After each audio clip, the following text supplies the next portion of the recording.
अस्सलाम वालेकुम। आज मैं आप लोगों को पढ़ाने जा रहा हूँ सम और एंड मल्टीप्लिकेशन।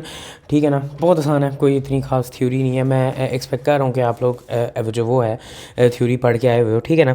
दूसरी बात ये है कि अपनी ये वीडियोस हैं अपने दोस्तों के साथ शेयर किया करो, नॉलेज बांटने से बढ़ता है। कमेंट सेक्शन में अपने क्वेश्चंस बताओ, कमेंट सेक्शन में नहीं तो MSG के इंस्टाग्राम पे जाके पर्सनल चैट में बताओ। डिस्क्रिप्शन में नोट्स हैं, ठीक है, फ्री का डाउनलोड कर लो, पढ़ो इससे। या फिर आप लोग पेड नोट जो MSG के प्रीमियम नोट्स हैं, ठीक है ना, जिसमें अदर दैन दीज भी बहुत सारी चीज़ें हैं, तो वो भी आप लोग डाउनलोड कर सकते हो और पढ़ो। ठीक है ना, बल्कि वो ऑर्डर करने पड़ते हैं। अब मैं आप लोगों को बताता हूँ हमारे पास सम एंड मल्टीप्लिकेशन का क्या मतलब होता है, तेज़ी तेज़ी से आप बताऊँगा और फिर MCQs करेंगे। सम में हमारे पास सम कब होता है प्रोबेबिलिटी, दो इवेंट्स हैं, ठीक है ना, उन दोनों का सम कब होता है उनकी प्रोबेबिलिटीज़ का, जब A यूनियन B हो। ठीक है ना, जब वो कहे कि भाई और जब वो कहे कि एक इवेंट अकर हो जाए और दूसरा इवेंट अकर हो जाए, जब वो और इंग्लिश वाला और लगा देना, तो तब हमारे पास P यूनियन A करना है, which will be equal to, हमने दोनों जो और से उसने प्रोबेबिलिटीज़ कही है ना, उन दोनों प्रोबेबिलिटीज़ को प्लस करना है और माइनस कर देना है हमने अगर ओवरलैपिंग है। ओवरलैपिंग का मतलब ये है कि दोनों में कोई ना कोई चीज़ सेम आ जाती है। लेट्स सपोज कि भाई एक डाइस को थ्रो किया है, ठीक है ना, सम जो हमारे पास जो सम ऑफ डॉट्स है वो हमारे पास क्या कहते हैं, सॉरी सम ऑफ डॉट्स नहीं, एक हमारे पास वो है, ठीक है ना, डाइस हमने थ्रो किया है, उसका 2 आएगा या 2 आएगा, तो वो ओवरलैपिंग कर रहा है, दोनों में से ये एक जैसा आएगा। ठीक है ना, ओवरलैपिंग आप लोग समझ गए। डिसजॉइंट का मतलब होता है दोनों प्रोबेबिलिटीज़ में कोई भी चीज़ कॉमन नहीं होती, तो जो कोई भी चीज़ कॉमन नहीं होती हम सिंपल प्लस कर देते हैं। जब चीज़ कोई ना कोई कॉमन होती है उन दोनों में, उन दोनों की प्रोबेबिलिटीज़ के सम सेट में, तो हम उनका जो कॉमन चीज़ की प्रोबेबिलिटी है आने की वो माइनस कर देते हैं। कॉमन चीज़ की नंबर ऑफ कॉमन चीज़ नहीं माइनस करते, कॉमन चीज़ के आने की प्रोबेबिलिटी माइनस कर देते हैं, which is equal to number of common terms divided by total sample space. ठीक है ना।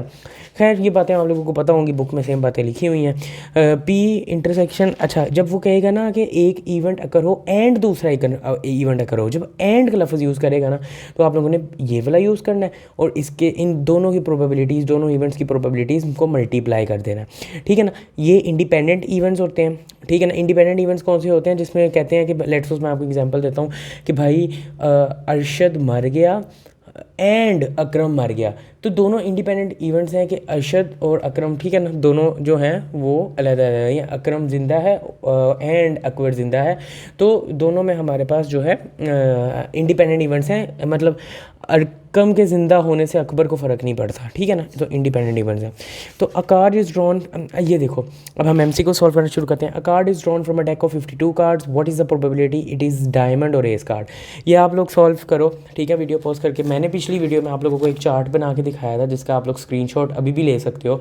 हमने देखा था 52 कार्ड्स होते हैं, 26 ब्लैक 26 रेड होते हैं, 13 क्लब होते हैं, 13 स्पेड होते हैं ब्लैक में, ठीक है ना, और रेड में हमारे पास 13 हार्ड और 13 डायमंड होते हैं। और 13 क्लब्स को अगर हम डिवाइड करें तो 9 कार्ड्स ऐसे होते हैं जो 2 से लेकर 10 तक होते हैं, ठीक है, 2 3 4 5 6 न्यूमेरिक कार्ड्स होते हैं।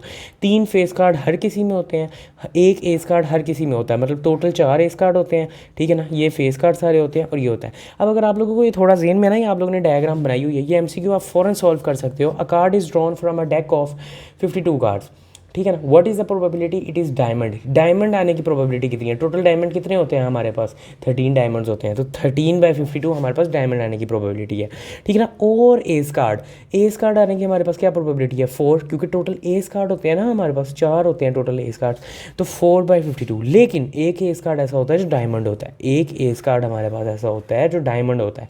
तो अब हमारे पास हमने जो कॉमन है, जैसे मैंने आप लोगों को यहाँ पे बताया था, अगर ओवरलैपिंग सेट आ गया, ओवरलैपिंग हो गया ना, क्योंकि एक एस कार्ड हमारे पास डायमंड आ रहा है, तो जब ओवरलैपिंग हमारे पास सेट आएगा ना, तो बेसिकली हमने वो ओवरलैपिंग की प्रोबेबिलिटी, मतलब एस कार्ड आने की प्रोबेबिलिटी, डायमंड वाला एस कार्ड एक ही है ना, तो 1/52 ये कॉमन है इन दोनों में, ठीक है ना। ये आप लोगों ने कर दिया और आपके पास आंसर आ गया, आप लोग समझ गए होंगे। ये भी मैंने आप लोगों को बताया था, ये सम आप लोगों ने कैसे करना है, ये सम का टेबल आप लोगों ने पहले ही जाके एंट्री टेस्ट के टेबल लिख लेना है और एक डेक ऑफ कार्ड्स भी बना लेना है। सम आप लोगों ने 2 से लेकर 12 तक लिखना है इधर, ठीक है ना। अकरेंसी आपने 1 2 3 4 5 6 और फिर 5 4 3 2 1, ये आपके पास होगी कि भाई अगर वो पूछ लेगा ना सम 6 आने की अकरेंस क्या है, तो भाई सम 6 आने की अकरेंस 5 है, ठीक है।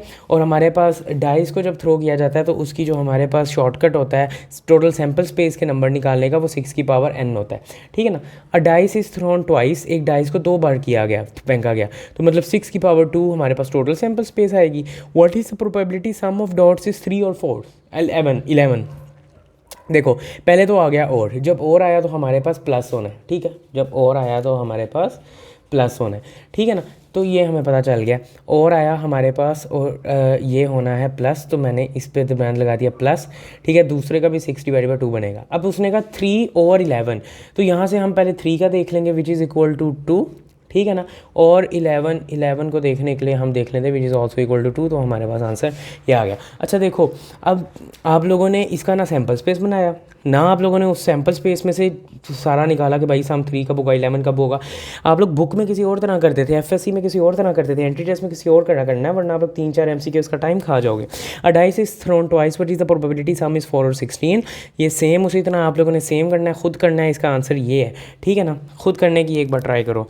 अगर आप लोगों को वीडियो अच्छी लगी लाइक करो, शेयर करो, सब्सक्राइब करो, अपने दोस्तों के साथ शेयर करो, ठीक है ना। अगर आप लोगों को कोई वैल्यू ऐड लगती है, अगर आप लोगों को लगता है मैंने कोई वैल्यू प्रोवाइड की है इस वीडियो के थ्रू, तो ज़रूर इसे लाइक ज़रूर कर दो मेरी मोटिवेशन के लिए। अगली वीडियो में हम 8वां चैप्टर स्टार्ट करेंगे और इंशाल्लाह ताला 2 वीडियोज़ में ये ख़त्म हो जाएगा। मिलते हैं नेक्स्ट एपिसोड में, तब तक के लिए अल्लाह।